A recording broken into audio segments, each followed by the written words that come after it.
അളിയ T V ഇട്, match തുടങ്ങാൻ പോവാ. അമ്മ എനിക്ക് കുടിക്കാൻ. എന്താ അമ്മ ഞൊണ്ടുന്നേ? വെള്ളം എടുത്തപ്പോ നടുവൊന്നുളുക്കി. എങ്കിൽ പിന്നെ എന്തിനാ ചെയ്തത്? ചിലക്കാതൊന്ന് പോടാ കഴുകി. ഈടായിട്ട് ഞങ്ങളെക്കാളും ചീത്ത വാക്കുകൾ ഉപയോഗിക്കുന്നത് ആന്റിയാ. എടാ രമേശേ, ഇന്ന് അച്ഛന്റെ ജന്മദിനമാ. അമ്പലത്തിൽ പോയി അർച്ചന ചെയ്യണം. നടക്കാനാവുന്നില്ല, ഒന്ന് പോയിട്ട് വാ. അയ്യേ, അമ്പലത്തിൽ പോവാനാ? എന്നെ കൊണ്ടൊന്നും പറ്റില്ല. എന്റെ ഇമേജ് എന്തായി തീരും അമ്മേ? അമ്പലത്തിൽ പോകുന്നതിന് എന്തിനാ ഇമേജ് നോക്കുന്നത്? അമ്മ വെറുതെ തമാശ പറയല്ലേ. ഞാൻ തന്നെ അമ്പലത്തിൽ പോകുന്ന ആൾക്കാരെ എപ്പോഴും കളിയാക്കുന്ന ആളാ. എനിക്ക് വയ്യാത്തോണ്ടല്ലടാ. അമ്മ മാച്ച് കാണണം അമ്മ.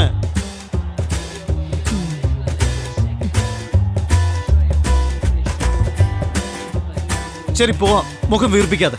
ഞാൻ ഇതുവരെ പോകാ. ചേഞ്ച് ഉണ്ടെങ്കിൽ ഒരു 10 രൂപ എന്നാലേ പോകും. എന്നെങ്കിലും ഈ ട്രിക്ക് വർക്കൗട്ട് ആവാതെ പോകും.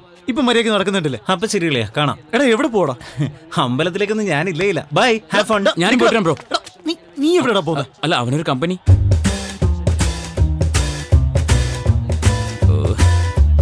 ശരി ശരി വിട്, മുഖം ഇങ്ങനെ വീർപ്പിക്കണ്ട. എന്നാ ഒരു ദിവസം നിന്റെ ടെക്നിക്ക് വർക്കൗട്ട് ആവാതെ പോകും. എന്താ? വിട്. നാ, വേഗം പോ. ആ ഓക്കേടാ. സൂക്ഷിച്ചു പോണേ.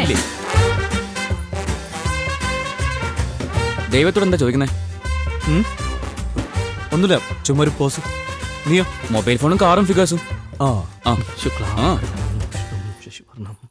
എടാ അളിയൻ. പൂജാരിയാടാ. ആ അതിനടാ പൂജ. അർച്ചനയാ? അത് പിന്നെ എന്റെ അച്ഛന്റെ പേരിൽ ഒരു അർച്ചന. എന്താ പേര്? അച്ഛന്റെ പേര് വിജയരാഘവൻ. നക്ഷത്രം എന്താ? അറിയില്ല. എന്താടാ, സ്വന്തം അച്ഛന്റെ രാശി നക്ഷത്രം അറിയില്ലേ? ഇല്ലളിയാ. നിനക്കോ? ചീ. തരക്കെട്ടിലളിയാ. ഈ അമ്പലത്തിൽ ഡീസന്റ് ആയിട്ടുള്ള ഫിഗേഴ്സ് ഒക്കെ വരുന്നുണ്ട്. അത് ശരിയായിരിക്കാം. എന്നാ എന്റെ ആളെ ഞാൻ ഫിക്സ് ചെയ്തു. ആരാടാ അത്? അത് കണ്ടോ, അവളാണ് എന്റെ ഹീറോയിൻ. അത് രേവതിയാടാ, എന്റെ വീടിനടുത്തുള്ളത്. അറിയാടാ, ഞാൻ പിന്നെ എന്തിനാ ഇടയ്ക്കിടയ്ക്ക് അവിടെ വരുന്നത്? ഇവിടെ കാണാൻ തന്നെയാ. അത് ശരി. ഡാ, അത് വളയുന്ന പാർട്ടിയൊന്നുമല്ല. ആരോട് ശരിക്കും സംസാരിക്കാൻ പോലുമില്ല. ഭയങ്കര അരകണ്ട.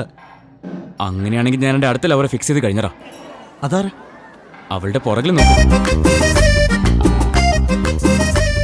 അപ്പൊ ഞാൻ ആദ്യം കണ്ടത് ഹീറോയിന്റെ ഫ്രണ്ടാണോ? എന്റെ ജീവിത പങ്കാളിയാവാൻ പോകുന്നുള്ള എനിക്ക് കിട്ടിയടാ.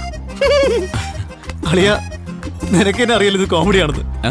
നോക്ക് നോക്ക് നോക്ക്. ആ പെണ്ണിനെ കെട്ടിക്കഴിഞ്ഞാൽ അറിയാടാ ആരാ കൊമേഡിയൻ എന്ന്.